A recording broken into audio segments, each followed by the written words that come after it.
शैतानुर्रजीम बिस्मिल्लाहिर्रहमानिर्रहीम।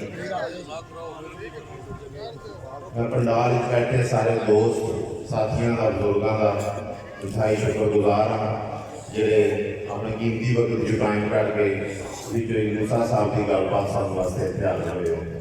मैं तुहानू सारिआं नूं खराजे तहसीन पेश करना।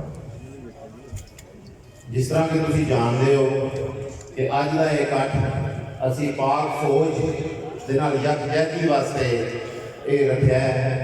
पाक फौज साडी एक ऐसी फौज है जिहड़ी कि दुनिया के उन्हें अपना लोहा मनवाया है। और खास तौर पर जिला गुजरात जिहड़े 60% आबादी है उन्होंने सारे घराने कोई ना कोई बंदा आर्मी की जरूर है। और सब नालों ज्यादा निशानियां इधर भी मेरा ख्याल है जिला गुजरात के जवानों को।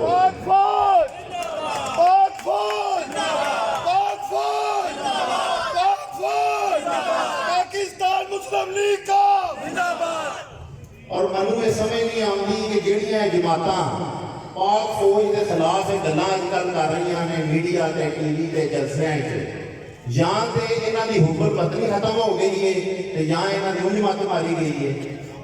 जिस वेले भी पाकिस्तान से कोई मुश्किल वक्त आता है भावें वो जलजिला होवे भावें वो सैलाब होवे भावें कराची के बारिशों का पानी गटर भी खोलने होते आर्मी को बुलाते हैं। हर मुश्किल वक्त आर्मी साडा साथ दिंदी है। उन्होंने जो नौजवान अगे बढ़ के वो खिदमत करते हैं बार्डर उत्ते वो मावां दे जवान बच्चे शहीद हो रहे हैं। और असी अपनी सिर्फ सियासत को चमकाने वास्ते सिर्फ और सिर्फ सियासत वास्ते अपने मुफाद वास्ते असी अपने मुल्क की फौज को जिहड़ा कि सब नालों ज़्यादा मुनज़म अदारा है साडे मुल्क का असी उन्होंने मलाइन करने के चक्कर उन्होंने असी अंडरमाइन करने के चक्कर मेरी तो समझ ही नहीं आती कि ये किस किस्म की सियासत कर रहे हैं। और जेडे MLA MPA या लोग इन्हों का साथ दे रहे हैं वो किस तरह साथ दे रहे हैं।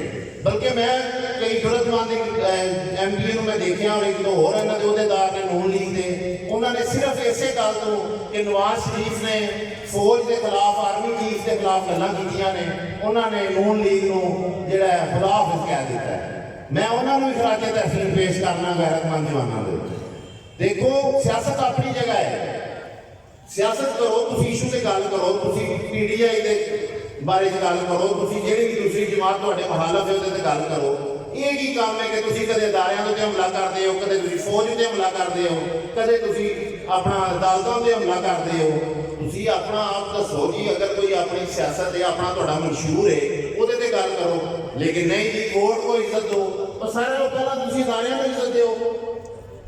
वो जोड़े लोग जिन्हों के बच्चे बार्डर से शहीद हो रहे हैं तुम उन्होंने ये तोहफा दे रहे हो कि तुम इंटरनेशनल लैवल से तुम भारत के नक्शे कदम से चलदे होया तुम अपनी फौज को बदनाम करते हो। और असी इंशाअल्लाह हर जगह से जिथे जिथे सानू मौका मिले असी एहतजाज करांगे और इन्हां दे इस तर्जे अमल को जिहड़ी सियासत का तर्जे अमल इन्हें अपनाया है असी उहनूं कंडेम भी करांगे। हुण मैं आ जाना लोकल सियासत से। जिस तरह कि तुहानूं पता है चौधरी मूसा लाई साहब ये MA71 MLA के कैंडिडेट ने 3 साल अभी सियासत इलैक्शन में पे ने लेकिन उन्हें अपनी इलैक्शन कैंपेन शुरू कर दी है। उसकी वजह यह है कि वो हमेशा मैनूं उन्हां दी गल पसंद आती है अगे भी मैं की गल कि उन्होंने मैं उसके नाल गल की मैं जनाब तुसीं साहब 3 साल पे ने तुसीं उठ के भज पे हो है नहीं हो गई होगी ना क्या नहीं। मैं अपने हल्के के लोगों नाल अपना वजाती वर्तन बनाना चाहना। लोग वादे करते हैं नहीं मैं MLA बनने तो बाद यही करांगा मैं तुहाडे वास्ते फलान करांगा मैं सिनेमा तो सारे तोड़ लियावांगा बड़े बड़े बड़े दावे करते हैं।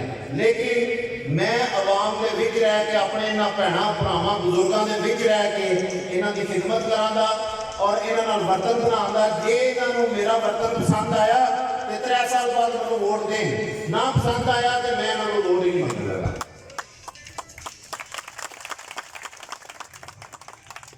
देखो जी और मनु इस गल का स्वाद इन्होंने गल का आता है कि बड़ी गल है कि 3 साल एक बंदे ने पेंडा करना है हर बंदे नाल वर्तना है बंदियां नूं अपना आप पेश करना है कि मैं ही खुद ही किताब आ रहा मेरे नाल वर्तो मनु तुसीं 3 ਸਾਲ ਮੇਰੇ ਨਾਲ ਰਾਬਤੇ 'ਚ ਰਹੋ। ਅਗਰ ਤੁਸੀਂ ਸਮਝਿਆ ਕਿ ਮੈਂ ਇਸ ਕਾਬਲ ਹੈ ਹਾਂ ਤੇ ਤੁਸੀਂ ਮੈਨੂੰ ਵੋਟ ਦਿਓ, ਨਹੀਂ ਤੇ ਮੈਂ ਤੁਹਾਡੇ ਦਰਵਾਜ਼ੇ ਤੇ ਨਹੀਂ ਆਵਾਂਗਾ।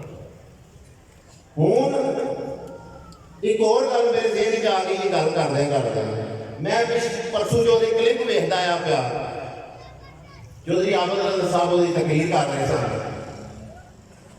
ਉਹ ਕਹਿੰਦੇ ਸਨ ਕਿ ਜਦੋਂ ਤੱਕ 2018 ਦਾ ਸ਼ਾਇਦ ਉਹਦਾ ਕਲਿੱਪ ਸੀ ਜਿਸ ਵੇਲੇ ਅਰਫਾਨੁਦੀਨ ਐਮਪੀ ਬਣੇ, ਉਹਨਾਂ ਆਖਿਆ ਜਦੋਂ ਤੱਕ ਇਹ ਬਾਤਲ ਨਿਜ਼ਾਮ ਰਹੇਗਾ ਨਾ, ਮੈਂ ਆਪਣੇ ਕੌਮ ਨਾਲ ਆਪਣੇ ਸਾਥੀਆਂ ਨਾਲ ਵਾਅਦਾ ਕਰਨਾ ਮੈਂ ਇਲੈਕਸ਼ਨ ਨਹੀਂ ਲੜਨ ਲੱਗਾ। ਤੁਹਾਡੇ ਵਿੱਚ ਕੋਈ ਲੜੇਗਾ, ਅਰਫਾਨੁਦੀਨ ਵੇਖੋ ਤੁਹਾਡੇ ਵਿੱਚ ਇਹ ਲੜੇਗਾ, ਮੇਰੇ ਘਰ ਦਾ ਹੋਰ ਕੋਈ ਫਰਦ ਲੜੇਗਾ, ਲੇਕਿਨ ਮੈਂ ਇਲੈਕਸ਼ਨ ਕਦੇ ਨਹੀਂ ਲੜਨ ਲੱਗਾ, ਭਾਵੇਂ ਮੇਰੇ ਕਾਗਜ਼ ਵੀ ਸਹੀ ਹੋ ਗਏ, ਐਕਸੈਪਟ ਹੋ ਗਏ। ਔਰ ਮੈਨੂੰ ਉਹਨਾਂ ਦੀ ਬੜੀ ਜਜ਼ਬਾਤੀ ਤਕਰੀਰ ਵੇਖ ਕੇ ਮੈਨੂੰ ਯਾਦ ਆ ਗਿਆ, ਤੇ ਹੁਣ ਫਿਰ ਤਕਰੀਰ ਕਰਦੇ ਗੱਲ ਕਰਦੇ ਯਾਦ ਆ ਗਈ ਹੈ ਕਿ ਜਿਹੜਾ ਬੰਦਾ ਆਪਣੇ ਉਸ ਵਾਅਦੇ ਤੇ ਕਾਇਮ ਨਹੀਂ ਰਿਹਾ, ਜਿਹੜੇ ਉਸੇ ਆਖਦੇ ਉਸ ਨੂੰ ਤੁਹਾਡੇ ਕਾਗਜ਼ ਸਹੀ ਨਹੀਂ ਹੈ, ਜਿਉਂ ਤੁਹਾਡੇ ਕਾਗਜ਼ ਐਕਸੈਪਟ ਹੋਏ ਨੇ, ਤੁਸੀਂ ਉਸੇ ਵੇਲੇ ਅਰਫਾਨੁਦੀਨ ਕੇ ਕਿਸੇ ਵੀ ਤੁਸੀਂ ਆਵਾਮ ਦੇ ਧੰਦੇ ਨੂੰ ਸਾਰਿਆਂ ਨੂੰ ਭੁੱਲ ਗਏ ਹੋ ਤੇ ਸਭ ਨਾਲ ਪਹਿਲਾਂ ਆਪਣੇ ਕਾਗਜ਼ਾਤ ਜਮ੍ਹਾਂ ਕਰਾ ਕੇ ਆਪੋ ਐਮਐਲਏ ਬਣ ਗਏ ਹੋ। ਕਿੱਧਰ ਗਿਆ ਤੁਹਾਡਾ ਵਾਅਦਾ?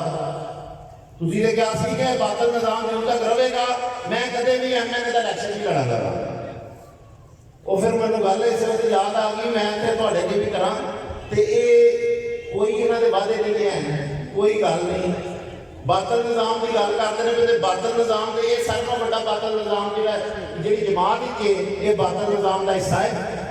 ਉਦੋਂ ਵੀ ਜਦੋਂ ਇਹ ਤਕਰੀਰ ਕੀਤੀ ਇਹਨੇ ਤੇ ਨਵਾਜ਼ ਸ਼ਰੀਫ ਦੀ ਹਕੂਮਤ ਸੀ, ਉਦੋਂ ਵੀ ਮਤਲਬ ਬਾਦਲ ਨਿਜ਼ਾਮ ਆ। ਹੁਣ ਉਸੇ ਬਾਦਲ ਪਾਰਟੀ ਨਾਲ ਟੁਰ ਕੇ ਆਪਣੀ ਫੌਜ ਤੇ ਤੁਸੀਂ ਹਮਲੇ ਕਰ ਰਹੇ ਹੋ।